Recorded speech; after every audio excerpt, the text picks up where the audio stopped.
Good morning, everyone. This is Nathan Lindorf with the Rational Independent. And this morning we get to talk about money.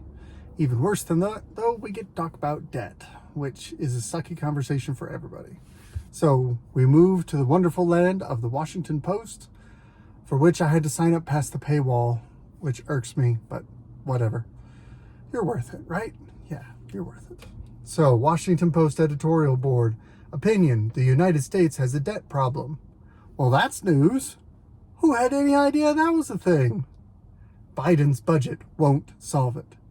Wait, a Democratic politician isn't controlling his spending? Hang on. This is earth-shattering news. Just kidding. I'm laying on the sarcasm a little bit because I'm glad they're tackling this topic. This is not news.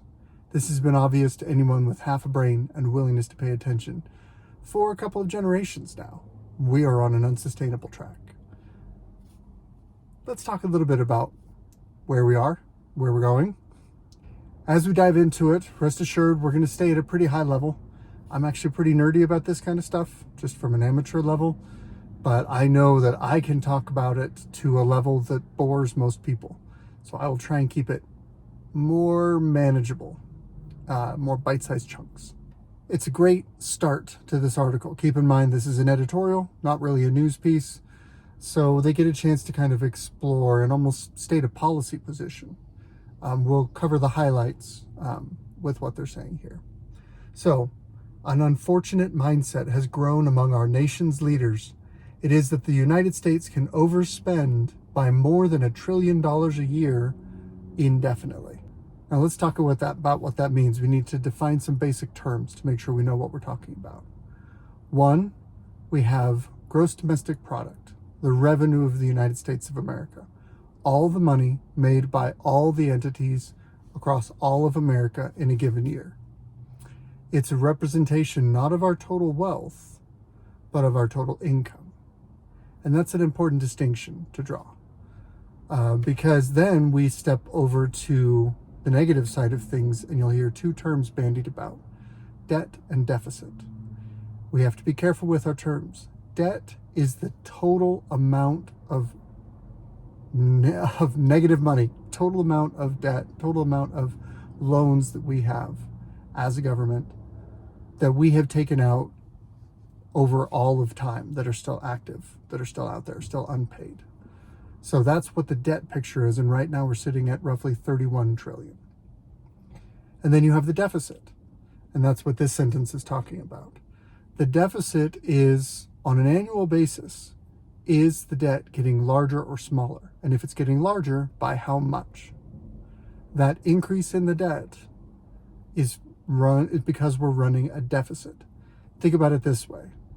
If you're running a household and your household total makes $65,000 a year, that's your income. That's your household GDP.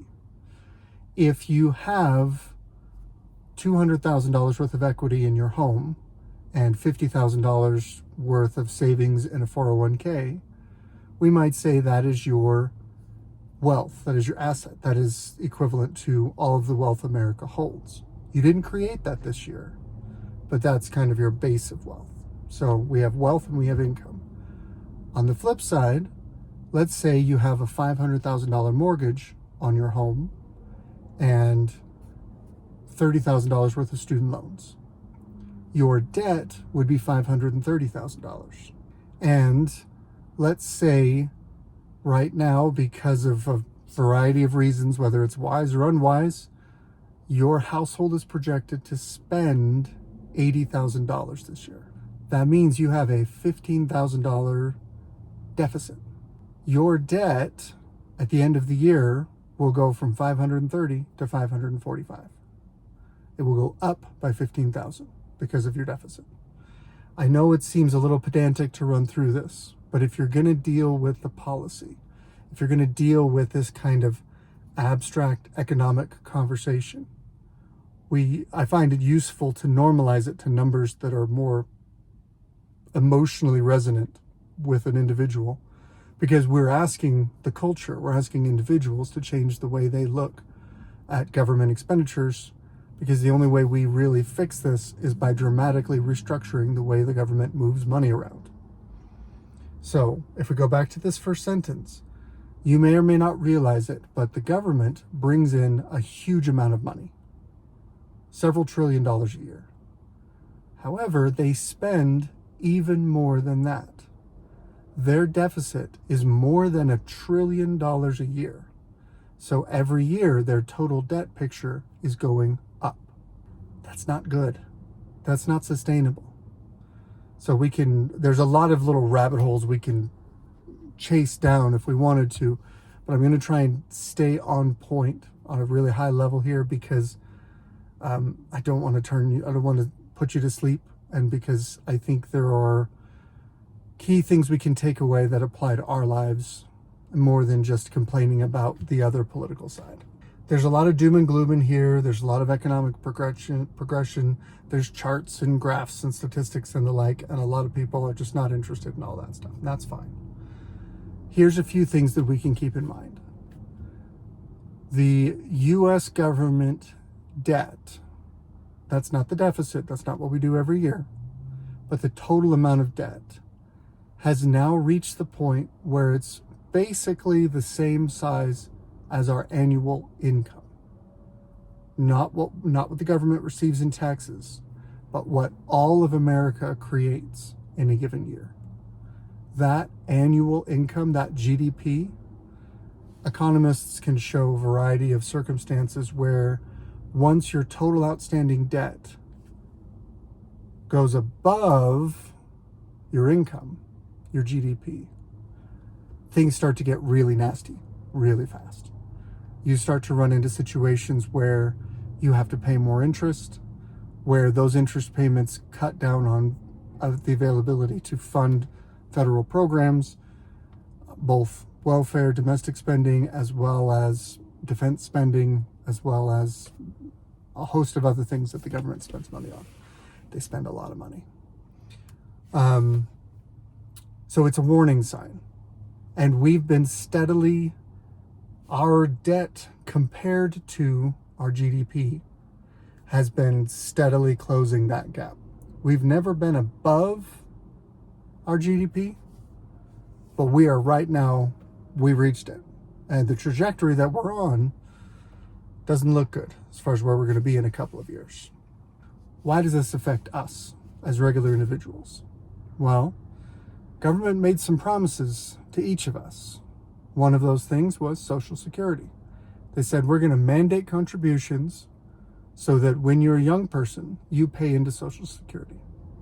And then when you're an old person, we're going to let you take money out of Social Security. The challenge is, for a variety of reasons, the amounts that are coming out are more than the amounts going in. And a big part of that has to do with how the federal government mishandled Social Security over the years. But the short version is, if things don't change the trajectory that they're on, we're going to reach a point where Social Security will have to further cut what they're offering beneficiaries. And those of us who can do math will say that it's going to effectively bankrupt itself, meaning you're going to see a cessation or a reduction in Social Security. Man, why do I have such trouble with that today? With these payments, to the point where it's almost irrelevant. I mean, the simple truth of it is, if you try and live on Social Security as a retiree, you're going to be eating dog food and beans and rice if you don't supplement that somewhere. And that's where it is right now. And what economists are saying is that if we don't change the trajectory of this spending and budgeting issue, it's going to be cut in half or cut by 3/4 to accommodate what's actually in there, making it effectively impossible to live off of. And then you're going to have a whole bunch of people that were banking on Social Security as part of their income in retirement now having to deal with the fact that that promise isn't going to be kept. So that leads us to bad places. There's a handful of options of what could happen when we hit that. None of them are good. So that's one example of how this rather dry, abstract topic is probably going to come punch the American people in the face pretty soon, unless we can change some things. Now, the one thing that I appreciate in this editorial is that they are willing to call out left and right, Democrat and Republican, for their misbehavior in the spending game. Because federal politicians spend too much money. That's across all parties, all flavors, all varieties, all generations. The numbers were different. The amount of zeros were different. But 50 years ago, we had the same problem. 100 years ago, we had the same problem. The federal government has a horrible time trying to maintain a healthy fiscal relationship, a healthy fiscal status, because the people who control the purse strings are really, really bad at responsible behavior. And there's a reason for that. We've talked about how government regulation creates perverse incentives. Unfortunately, because of the way the incentives are structured within the government, the people who are in charge of spending money are in a position to receive direct personal benefit for spending money. And they're in a position for receiving direct personal harm, i.e., not getting reelected, if they decide to be responsible and cut benefits. Their opponents can say, he's a bad guy. He took away the benefits that were coming to you. I'll restore those benefits. Vote for me. And then the responsible politician gets booted out. The irresponsible politician comes on in and spends. And one of the challenges is we used to live in a society where the choice was tax and spend, or lower taxes and spend less. However, we've recently discovered this wonderful idea that we don't have to raise taxes every time we want to spend more money. All we have to do is borrow that money.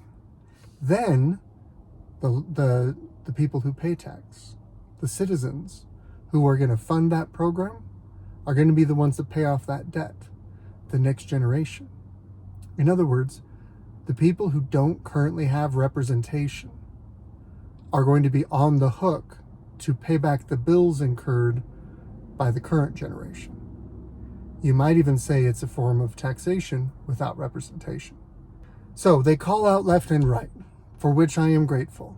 And it's one of the biggest things that I have a big problem with President Trump in.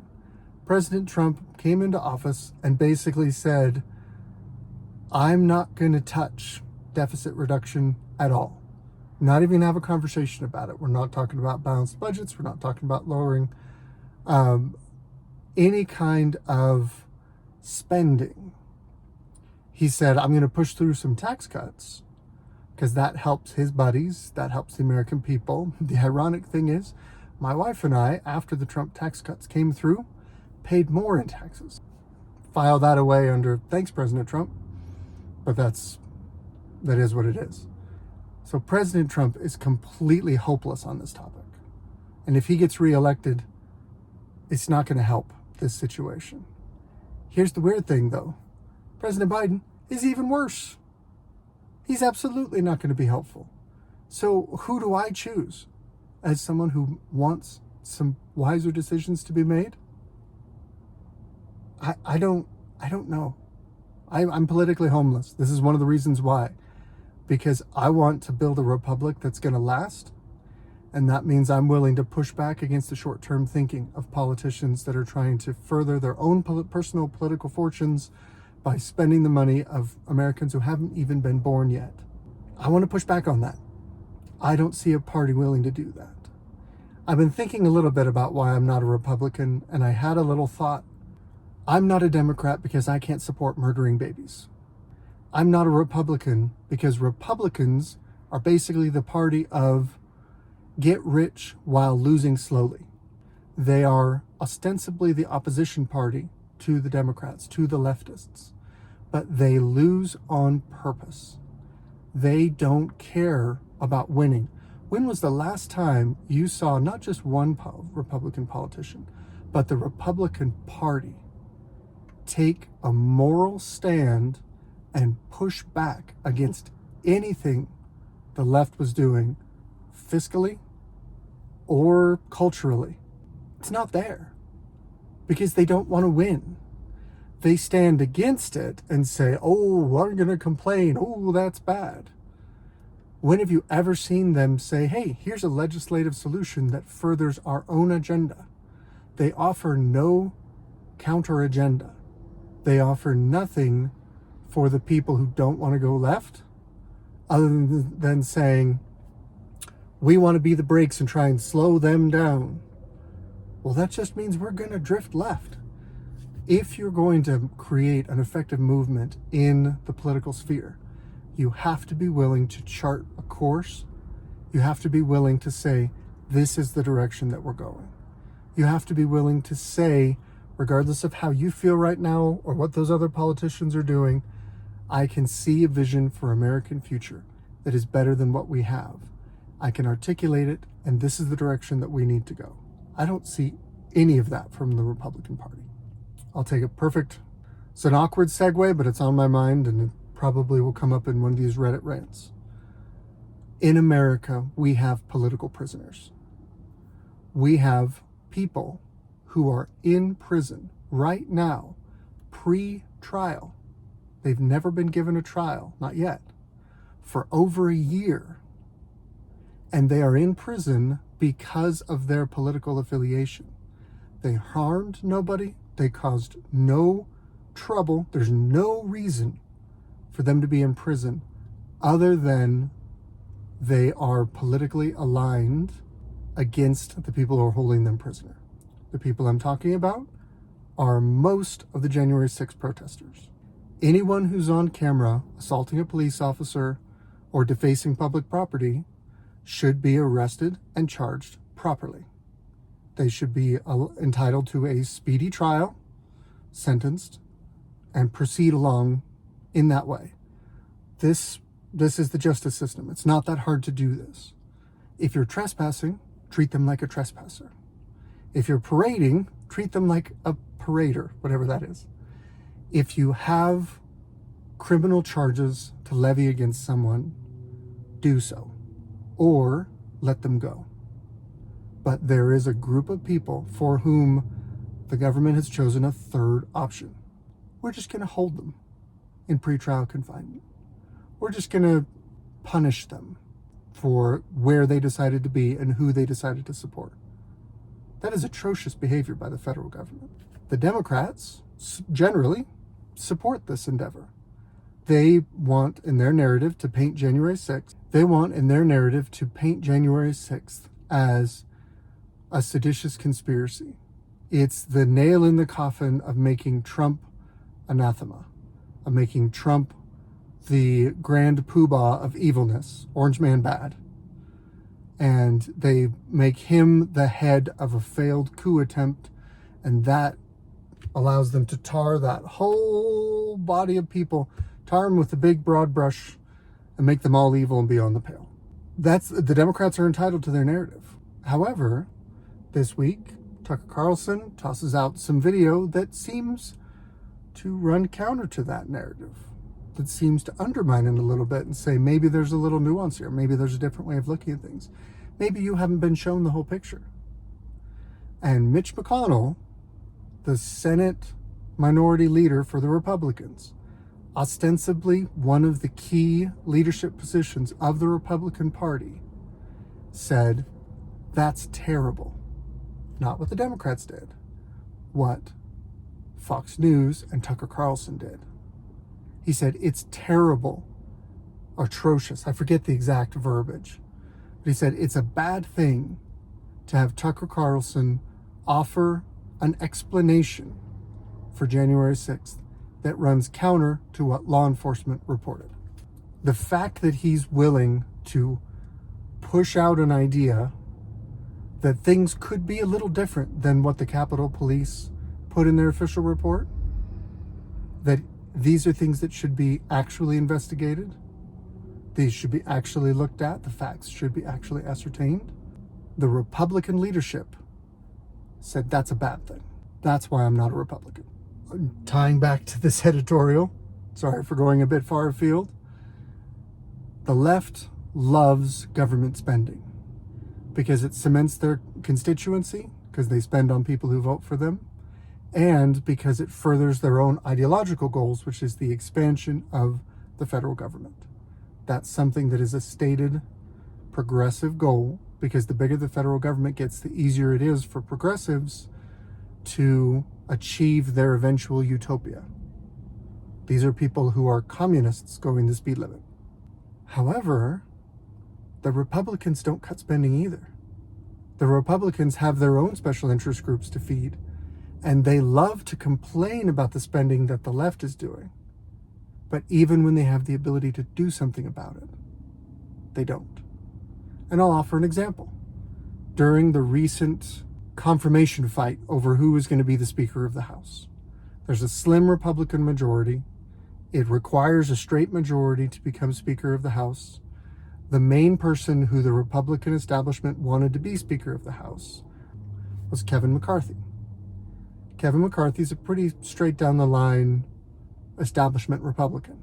Pretty safe bet for them. A handful of Republicans said, "We won't vote for you unless you commit to changing the way we spend money, helping us curb spending by introducing, I forget if it was line item vetoes or abilities for individual members to put up like amendments to spending."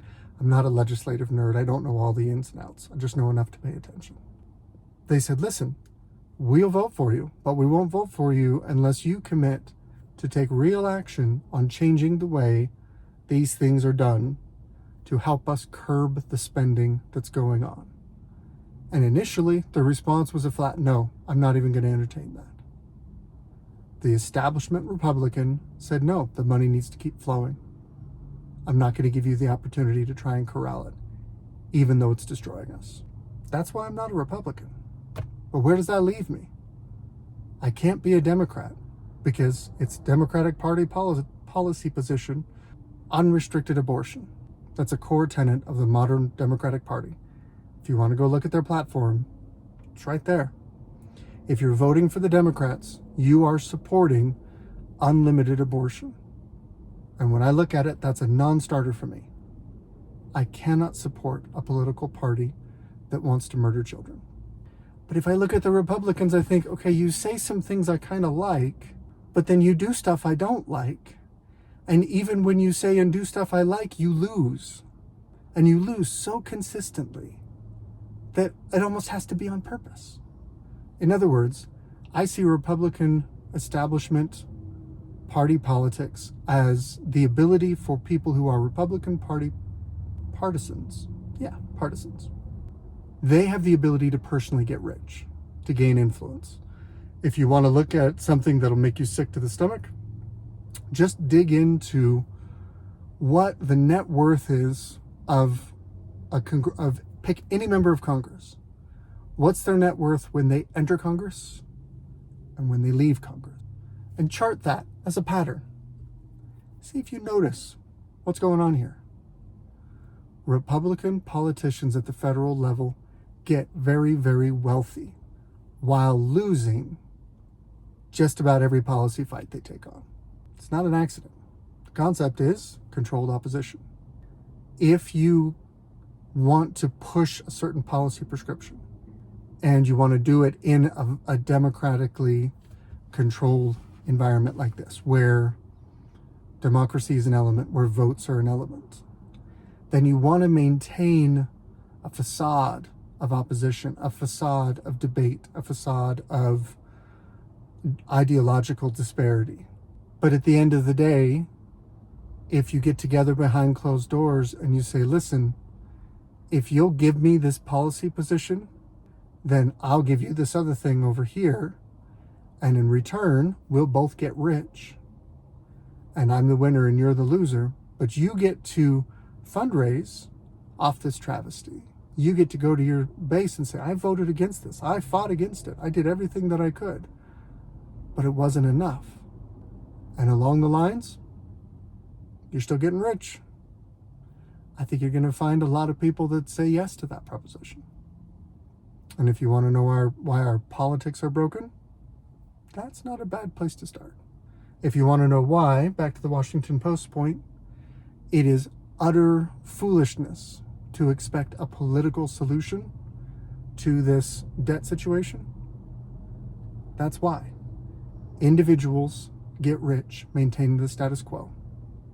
And unless we find a way to change that dynamic, we're toast. It's just a matter of time.